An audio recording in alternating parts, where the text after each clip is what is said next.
Boa noite a todos, sejam todos muito bem-vindos a mais um debate CEDEM,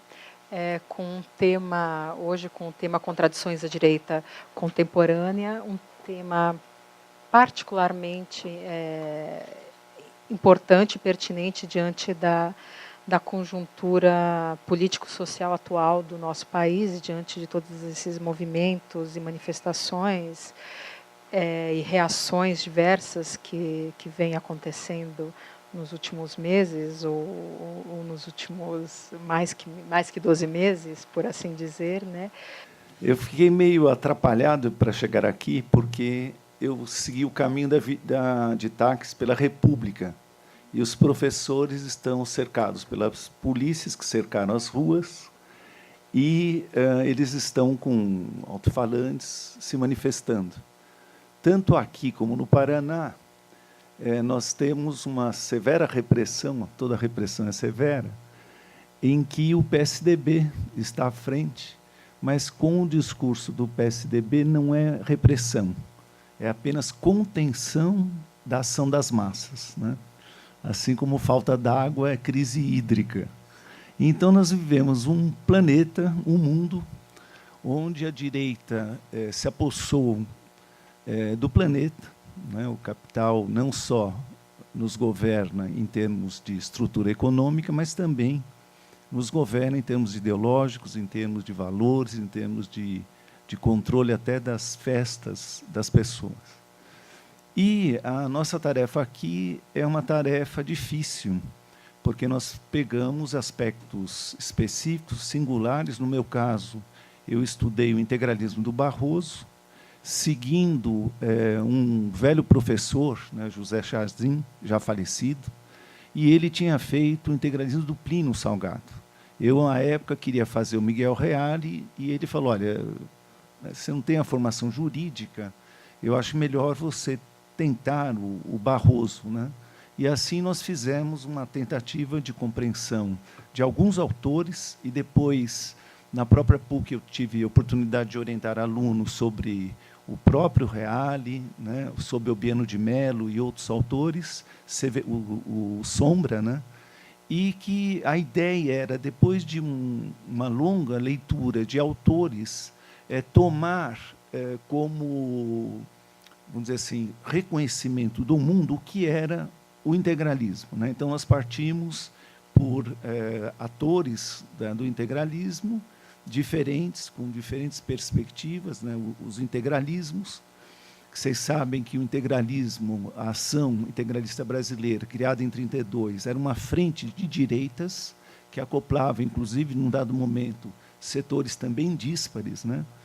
E, quando eu comecei, então, a fazer esse estudo, eu me deparei com o mesmo problema que o Chazin havia se deparado, que é o seguinte: metodologicamente, o Elgio Trindade, o precursor, né, do estudo do integralismo no Brasil, mas fez na França, eles tomavam que o integralismo era uma cópia, uma imitação de algo europeu, de algo externo. E nós nos perguntávamos se isto é possível, você tomar algo como cópia. Por exemplo, no futebol, você pegasse o Barcelona e comparar com outro time por imitação, né? Estou brincando aqui, mas falando sério. Para Marx, a compreensão de uma determinação ideal, ela se faz por determinação social. Então, por determinação das próprias circunstâncias históricas, né? É o ser social que determina a consciência, e não a consciência que determina o ser social, ou puro mimetismo, como recurso mimético. E aí vários autores, inclusive um grande amigo meu, chamado Gilberto Vasconcelos, também tomou isso. E o fato do integralismo dizer e afirmar que não era fascismo, ele dizia que era um engodo deliberado para reafirmar uma soberania burguesa, né? Bom, então aí já colocava uma outra determinação social.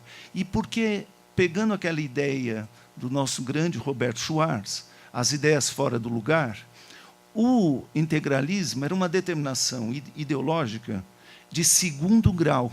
Ela não tinha um chão social próprio de sua determinação. Essa era a afirmação do Giba. A Marilena Chaui já tomou como tendo um corpo autoritário. Era o próprio tecido autoritário que fazia o Brasil ter um corpo autoritário vazio e preencher-o de realidade nacional.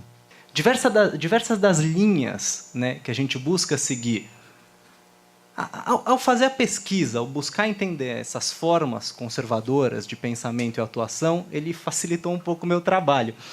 Eu vou falar agora de outro Plínio, o Plínio Corrêa de Oliveira, né, um líder e pensador católico bastante importante no Brasil no século XX, e não só no Brasil. Ele vai ser um cara que tem uma difusão internacional bastante forte, né?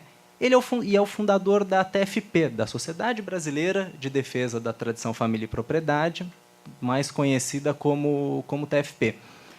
E a primeira coisa que eu acho legal de trazer o Plínio Corrêa aqui para essa mesa e trazer a própria TFP é porque a percepção... a TFP ela acabou virando uma espécie de marca, uma espécie de grife, como um rótulo para certos conservadorismos. Eu não sei se vocês já ouviram essa música é velha, antiga, assim, da década de 80, aquele samba enredo da TFP, que eu, óbvio, não vou... que era do Premê, né? Eu não vou me aventurar aqui cantar, mas é aquela associação à TFP de todos os conservadorismos, inclusive do conservadorismo integralista. A música brinca uma hora, Plínio Corrêa fazendo Anauê. E o Plínio nunca foi integralista, muito pelo contrário. Ele tem uma condenação tanto ao integralismo, não que só absolva de nada, mas ele tem uma condenação tanto ao integralismo, quanto aos fascismos, quanto ao nazismo, que é de primeira hora. Por que eu estou falando isso? É muito importante que a gente consiga entender... Deixa eu só tentar ver se não ficar dando puff aqui.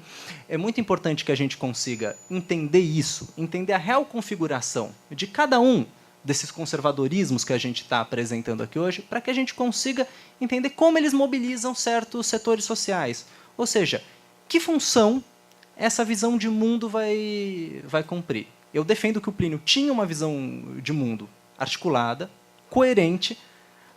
Defendo porque eu acho que a realidade me mostra isso, me permite afirmar isso, né, que foi capaz e ainda é capaz de mobilizar, tanto na sua totalidade, a ação de certos grupos sociais, quanto vetores desse pensamento estão presentes na ação desses conservadorismos contemporâneos.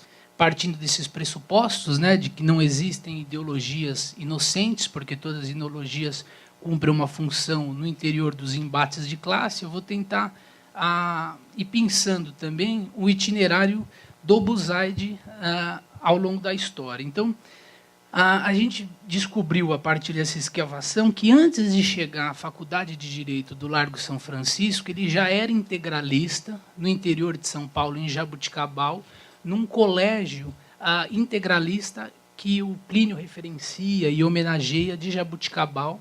Então, ele entra na Faculdade de Direito já com esse ideário pliniano. O Plínio, as primeiras conferências dele vão se dar na Faculdade de Direito. O núcleo duro do integralismo ele é articulado com jovens estudantes de Direito, como o Goffredo Teles, o Alfredo Buzaide, o Miguel Reale.